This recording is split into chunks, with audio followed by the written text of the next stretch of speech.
episode 3 of College Hockey Southwest Weekly. I'm your host, Scott Strandy. As you can see, I've got a guest with me. I got our long-distance Devils guest, Paul Hornstein, an alum of Arizona State, now lives out in New York, and he's going to give us some insight into a bunch of different things. Paul follows the college game very closely, follows the Sun Devils long distance very closely.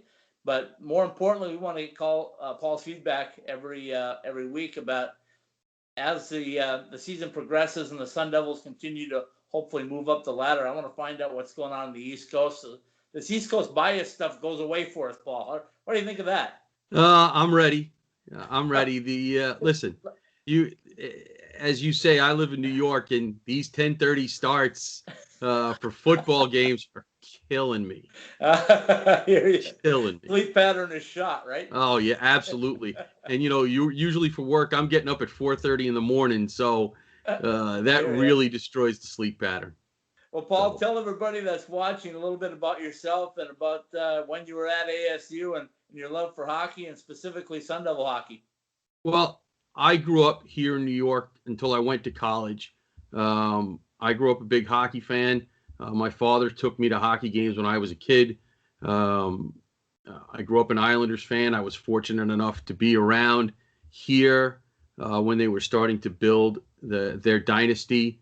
But I'm enough of a hockey fan so that you can understand when I was in fourth grade, I believe it was fourth grade, the year that the Islanders in the playoffs against the Penguins and the Philadelphia Flyers, the 1975 playoffs. Islanders win Game 7 against the Penguins, 1-0, after being down 3-0 in that series. And I was watching that game, Game 7, in my family's restaurant in Tucson. Very nice. Okay, in a little black and white TV. And the game was an NBC game, but it wasn't being shown on the NBC affiliate. It was actually being shown on Channel 11 in Tucson. So that's how much of a hockey guy I am. I hear you. All right. So let's jump right into Sun Devil hockey. I mean, you and I have talked for the last couple of years after this program turned into an NCAA program, and we both, from a distance, were looking at it and going like, it's going to take a little time. And Coach Powers tells everybody right now that he's finally got an NCAA roster, and 4-2 to start the season. It's a very solid start. It's a very solid start, Scott. They've won the games you would expect them to win, and that's what you have to do to be a good team. They played Ohio State tough. Right. They didn't get enough goals because, they ran into a hot goaltender on the Saturday night.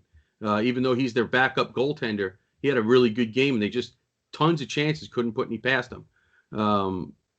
And this past weekend, the sign of a good team is to beat teams you're supposed to beat. And for the first time, at least in the 3 years that they've had a full Division I schedule, I don't think there's any question they were a solid road favorite against Huntsville, and they needed to win those 2 games, and they did. One was a little more convincing than the other. I think on Friday night, the freshmen showed that they were freshmen really for the first time in these first 6 games, and they were fortunate enough that top line of Walker, Bush, and Gruber did enough offensively to carry them through the game. I really thought the only freshman that played well on Friday night was Jared Gurley. Even Joey Decord didn't play that well on Friday night, and I think he would tell you that, except in the third period. He was very, very good in the third period. Well, I'm going to throw out I'm taking credit for Gorley. I'm taking credit for that because we did the player profile with him, and I told him he was going to play well, and doggone it, he got the pitchfork on Saturday night with his first goal. So congratulations to Jared Gorley on that one. But tell us a little bit about you've seen the games via long distance, but how do they look on tape when you're looking at the games? How do they look? There is no. First of all, when they played those first 2 games against Alaska, I was taken back. I went, whoa, this is a much different team. Against Ohio State, they played with Ohio State. I don't think that anybody would tell you any differently that they weren't there with Ohio State and could have won either one of those games. They didn't, but they could have. And the fact that they made it a point to say that we're not happy with losing close games, good sign. Then they went out to Huntsville, were in a position where they really had to win 2 games and did. And they were not as crisp on Friday. They came out much more intense on Saturday. It showed in the score. By about midway through the second period, the game started to get very chippy. I think Huntsville got frustrated that they couldn't score. And the guys on ASU were not exactly the type that are going to back down. Yeah. And Right. it definitely chopped up the game, but they managed to keep it together. Huntsville had some shots, but I don't think they had a lot of really high quality scoring chances. They had a few. Friday night, they really didn't have too many. They converted on the breakaway, but that was really about the only high quality chance that they had. Most of the nerves seemed to be in the offensive zone as opposed to the defensive zone. You know, Paul, one of the things that I'm noticing with this team is the confidence level is starting to soar, right? I mean, they believe that they can win hockey games. They believe that they shouldn't lose hockey games. And we're seeing it on the ice right now. If you remember a year or two ago now, as they started off, they would get into games where they'd be real close and then they'd end up losing at the end. Or they couldn't put the sweep together. They should have, but they didn't. Right. This team is completely different. A lot of it's got to do with Coach Powers and not only the guys he recruits, but the way he coaches them. And I'm confident this team is going forward. Now, every week in college hockey, there's something different, right? I mean, There's absolutely, I mean, I've been sitting here taking notes to get ready for this. And so I'm trying to pay attention to not just the ASU stuff, but what's going on as far as the country is concerned. You've seen a lot of upsets. Alaska was up 3-0 on Denver last night. Right. Denver got 2 sixth attacker goals in the last 2 minutes of the third period to send that game to overtime. So, Right. so that should tell you something right there. But ASU has got such a tough schedule that they need to win the games that they should win. And so far Right. they've done. And now this week is another scary opponent because it's a winless UNO team coming from Nebraska. And you know that they're going to break free at some point in time. You just don't want them to happen, you know, in Tempe at Oceanside Ice Arena, right? No, that's one of the things about this weekend coming up. They're going to be a slight favorite because they're playing at home, but this might be even. Now, you and I haven't seen Omaha yet this year. Haven't seen them on TV because it's a little too early for the telecast to start. But that's where you're wrong, Paul. As I was sitting in Oceanside Ice Arena for the Really? ACHA, I was watching on CBS College Sports the Omaha game against Notre Dame. I saw both of them Friday and Saturday. So that's the only games that I could get at Oceanside on my TV, on my laptop. And I actually saw both games, and Omaha did not look good. And not look good at all. Well, so they're in for a week of practice that's probably going to straighten out their how do we say it? Their rear ends. Well, see, I wish I'd have known that. I would have, of course, I wouldn't have been able to concentrate on the ASU games either. But, there's no substitute for seeing guys live. I went to a game last year at Yale. Right. Now they lost that game in overtime. They lost both of those games to Yale at Yale in overtime last year. The first thing I noticed after about the first 5 or 6 minutes of the first period is that team that lost to Yale last year, the first year they were a Division I program, they played at Sacred Heart, and I made the trip up there to watch the game. And I said to myself, wow, this team would have kicked the living daylights out of that Sacred Heart team that beat them. Yeah. I believe it was 5-1 the night that I was there. So they're definitely taking leaps and bounds as a program. The problem will be we as fans tend to be impatient and want it to happen overnight, and it's just not going to. Exactly. So, well, as we wrap up this edition, I want to get some thoughts from you on right now how Arizona State fares. First of all, are people out there even noticing that there's a hockey team there? And second of all, if they are they Arizona State or are they Arizona? Well, that would depend on who you're talking to. At USCHO, during the last week. They typed, and now the writer came out and apologized. Right. But it's not the first time they've done it, putting Arizona and not Arizona State. Absolutely. And we have to call them out on that when they do that. I don't understand how you could make that mistake since only one school in the state has a program, but Right. what do I know?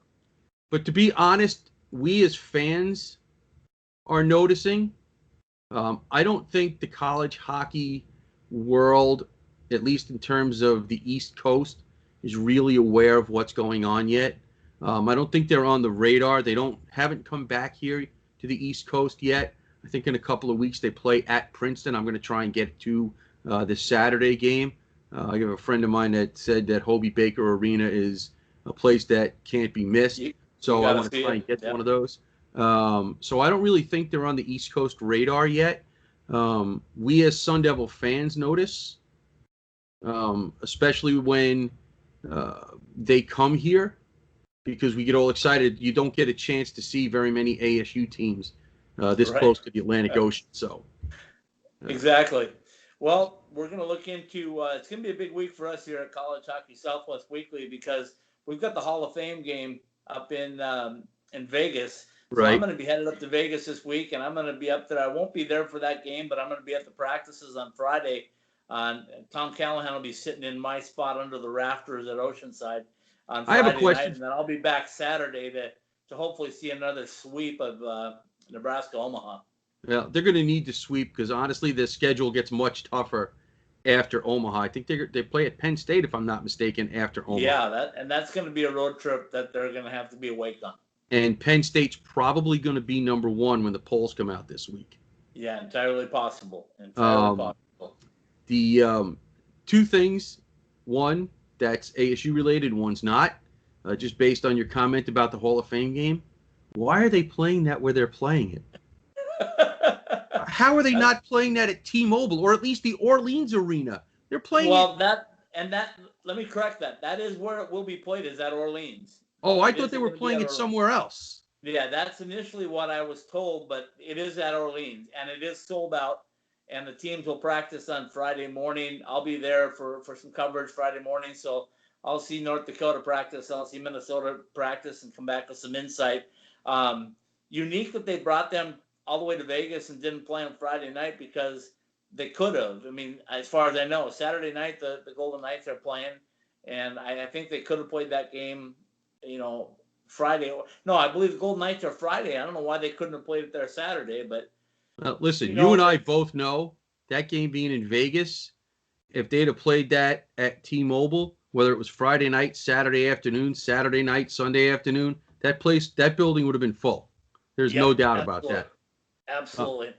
And here's the ASU point that I have for you.